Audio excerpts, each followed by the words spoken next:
Allahumma sholli wa sallim ala nabiyyina Muhammad. Permulaan sakit Rasulullah sallallahu alaihi wasallam pada tanggal 28 atau 29 bulan Safar tahun 11 Hijriah. Hari Senin, Rasulullah sallallahu alaihi wasallam menghadiri penguburan jenazah seorang sahabat di Baqi. Ketika kembali di tengah perjalanan, beliau merasakan pusing di kepalanya dan panas mulai merambat pada sekujur tubuh. Minggu terakhir, penyakit Rasulullah SAW semakin berat. Beliau menghabiskan minggu terakhir dari detik-detik kehidupannya di sisi Aisyah radhiyallahu anha. Dan 5 hari sebelum wafat, hari Rabu, demam menyerang seluruh tubuhnya hingga sakitnya semakin parah dan sampai-sampai beliau pingsan. Ketika sadar, beliau berkata, "Siramkanlah kepadaku 7 gayung air yang berasal dari sumur yang berbeda-beda, sehingga aku bisa keluar menemui para sahabat untuk menyampaikan amanat kepada mereka." Pada saat beliau membaik, kemudian beliau masuk ke masjid dalam keadaan kepala diikat dengan surban warna hitam, lalu duduk di atas mimbar. Beliau berkhutbah. Beliau berkata, "Semoga Allah membinasakan orang-orang Yahudi dan Nasrani. Mereka telah menjadikan kuburan nabi-nabi mereka sebagai masjid. Janganlah kalian jadikan kuburanku sebagai berhala yang disembah." Dan pada saat itu Rasulullah SAW menawarkan dirinya untuk dikisos dengan berkata, "Barang siapa yang pernah aku pukul punggungnya, maka inilah punggungku. Pukullah aku. Dan barang siapa yang pernah aku hina harga dirinya, maka hinakanlah aku. Inilah harga diriku."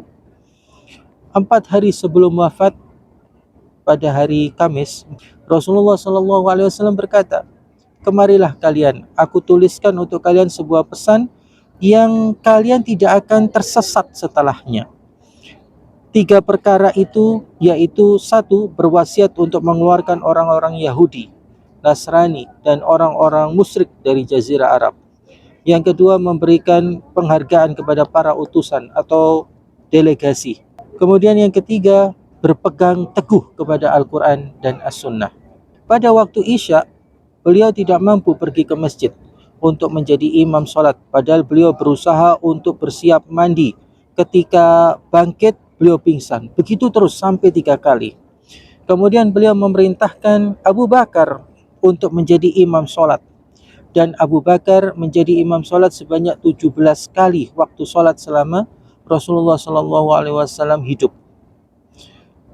Dan sehari sebelum wafatnya Nabi SAW, yakni hari Ahad, sehari sebelum Nabi SAW wafat, beliau memerdekakan budak-budaknya, bersedekah dengan 6 atau 7 dirham, serta memberikan senjata-senjatanya kepada kaum muslimin.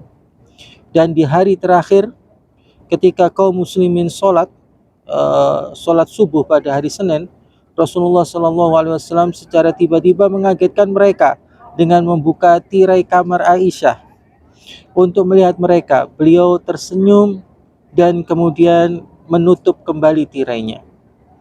Ketika beranjak waktu duha, Rasulullah SAW memanggil Fatimah, memanggil Hasan dan Husain, juga memanggil istri-istrinya. Beliau menasihati dan mengingatkan mereka.